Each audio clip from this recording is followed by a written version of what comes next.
Muy bien, hoy vamos a hablar de nuestro Sistema General de Seguridad Social en Salud. En especial vamos a preocuparnos por entender un concepto, el concepto de la transferencia de riesgo.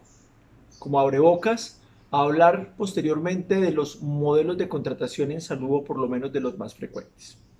Para empezar esta conversación tenemos que primero hablar de las funciones de un sistema de salud. Y como lo define la Organización Mundial de la Salud, la función o un sistema de salud es una organización creada para proveer los servicios destinados a la promoción de la salud, prevención de la enfermedad, la recuperación y la rehabilitación del daño. En Colombia, a partir de la ley estatutaria, hablamos también de los cuidados paliativos como una parte fundamental de nuestro sistema de salud. Ahora, los objetivos. La meta de cualquier sistema de salud deben ser asegurar que las personas puedan acceder al servicio y accesibilidad diferente a cobertura, que puedan hacerlo a una atención de calidad, entendiendo calidad como calidad técnica y calidad percibida.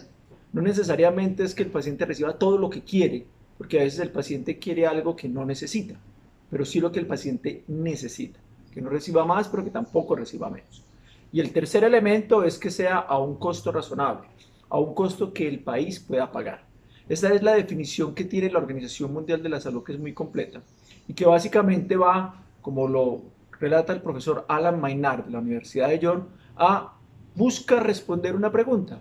El principal problema económico en salud consiste en cómo hacemos compatibles el acceso a los servicios con la escasez de recursos que tenemos en los diferentes países. Todos los países se enfrentan a la misma pregunta: lo que quieren hacer con el sistema de salud y lo que económicamente pueden hacer dentro de la cobertura de su sistema de salud.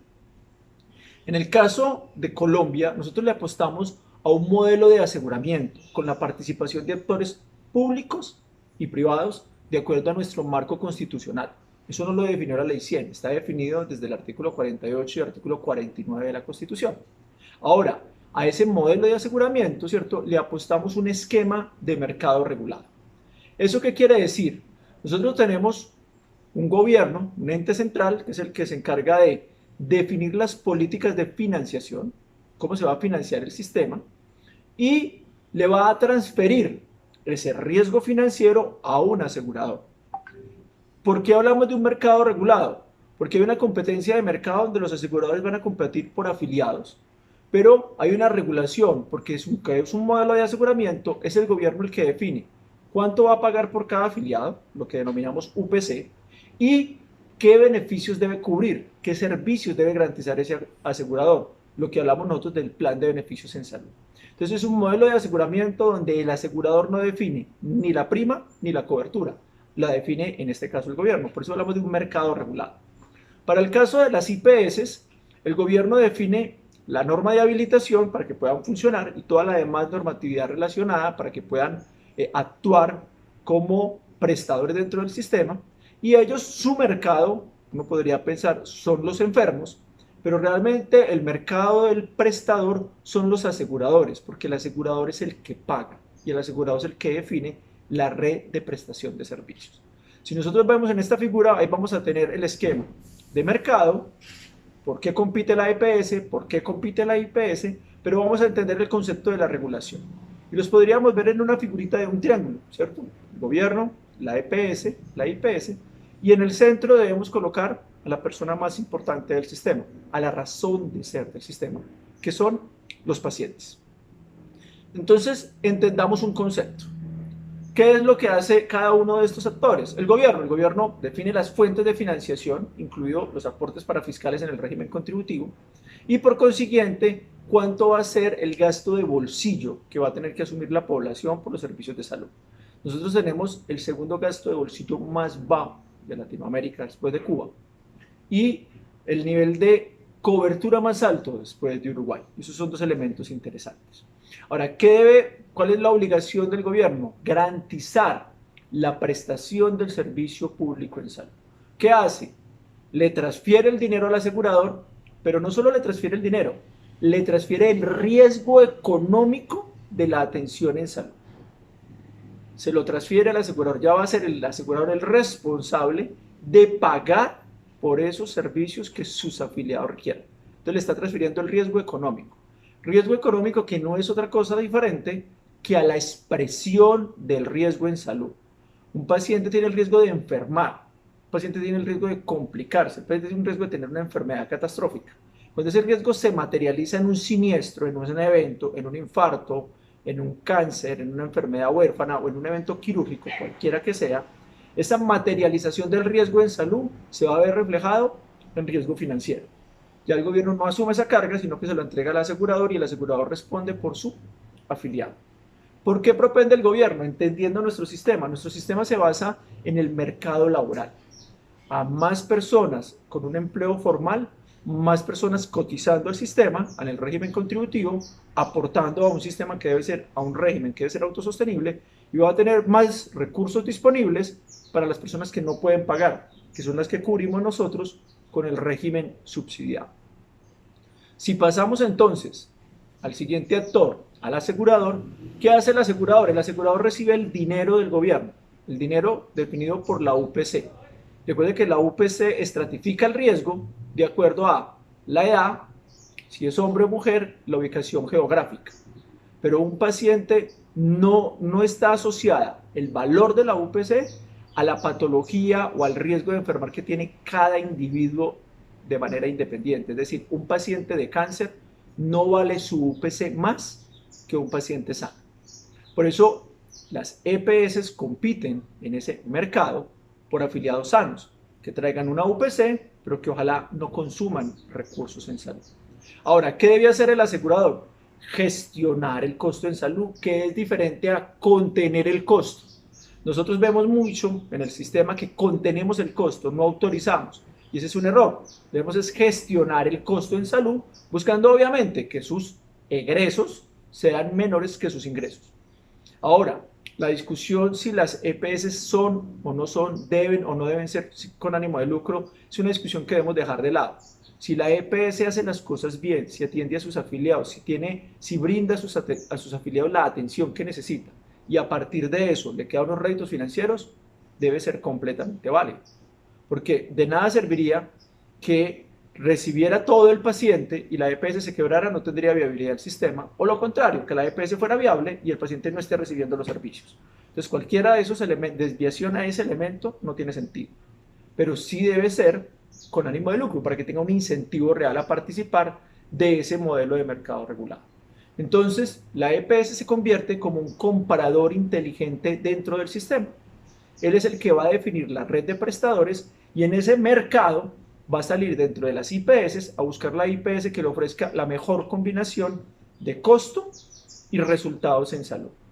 Obviamente, recuerde que su objetivo va a ser siempre tener población sana, porque eso le va a implicar unos ingresos con menores egresos. El tercer actor, que son las IPS, pues las IPS buscan tener pacientes, pero pacientes que tengan un pagador. No es solo tener enfermos, es un paciente con una entidad detrás que pueda pagar ese costo en salud. Ahora, mire cómo cambia el incentivo. No es el objetivo de hoy, lo veremos en el próximo video. Si yo trabajo por evento, me interesa que me lleguen pacientes y ojalá muy enfermos que consuman harto para que yo pueda mejorar mi facturación. Pero si por el contrario yo estoy en un modelo prospectivo, tipo un PGP, pues ojalá los pacientes no lleguen, o si llegan, lleguen pacientes con cuadros muy leves, donde el costo sea inferior a lo que yo tengo pactado en el contrato. Obviamente en el sistema hay diferentes figuras y obviamente esas figuras tienen un incentivo detrás y eso lo entenderemos cuando hablemos de modelos de contratación. Lo que sí es cierto hoy es que el círculo del dinero, cuánto se demora en circular el dinero entre todos los actores, pues el más afectado termina siendo la IPS. Que la IPS tiene que prestar el servicio, tiene que pagar a sus proveedores médicos, proveedores de insumos y medicamentos, y muchas veces el retorno de esa inversión se está dando por encima de los 120, 150, 180 días. Y eso implica un apalancamiento financiero que incrementa los costos. Por eso el cambio en el viraje a modelos prospectivos, para buscar disminuir esa carga de apalancamiento financiero. Entonces, ¿qué ocurre en el sistema? La EPS recibe la transferencia de riesgo financiero desde el gobierno le entrega un dinero y le dice, usted asume el riesgo de si las necesidades en salud de la población cuesta más de lo que yo le estoy dando, ese es su riesgo, ¿cierto? Por eso si él lo gestiona bien y logra que el costo sea menor, pues esa utilidad debe ser para él.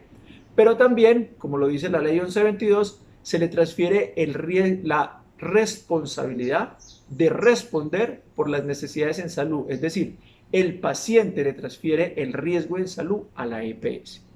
Por eso es que en los nuevos modelos, en las nuevas tendencias de modelos de contratación, el asegurador está buscando compartir ese riesgo o transferirle ese riesgo a otros actores. ¿Cuáles son esos otros actores? Las IPS, los operadores logísticos, los proveedores, la industria farmacéutica. Y esa es la nueva tendencia para la cual debemos estar preparados, para compartir el riesgo. ¿Qué es importante? Una cosa es compartir el riesgo y otra cosa es transferir el riesgo. Y tenemos que saber en qué momento comparto riesgo, en qué momento me transfieren el riesgo. ¿Qué riesgo es susceptible de ser transferido y cómo gestiono ese riesgo? Esos son los elementos fundamentales para los cambios que se van dando en el sistema de salud, donde ahora vamos a tener ya lo no PBS, también en un valor que se le está transfiriendo a los aseguradores vía lo que denominamos techos presupuestales o presupuestos máximos. Y próximamente, en unos cuantos años, vamos a tener un valor único que va a cubrir lo PBS y lo no PBS. Pero eso es inviable si no hacemos una transferencia de riesgo y si no compartimos el riesgo. Y aquí va a ser fundamental que todos los actores entendamos el concepto de transferir o compartir el riesgo. ¿Qué riesgo debo transferir y cómo lo debo transferir? ¿Qué estamos viendo hoy? Algunos actores están tirando el riesgo, están transfiriéndole riesgos a los prestadores, donde los prestadores lo reciben sin conocimiento y se está transfiriendo de una manera antitécnica.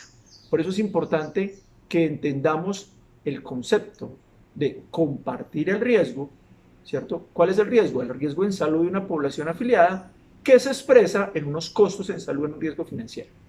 Si entendemos eso, podemos diseñar mejor las relaciones contractuales, diseñar mejor las rutas y los modelos de atención y diseñar mejor las condiciones de accesibilidad a nuestro sistema de salud.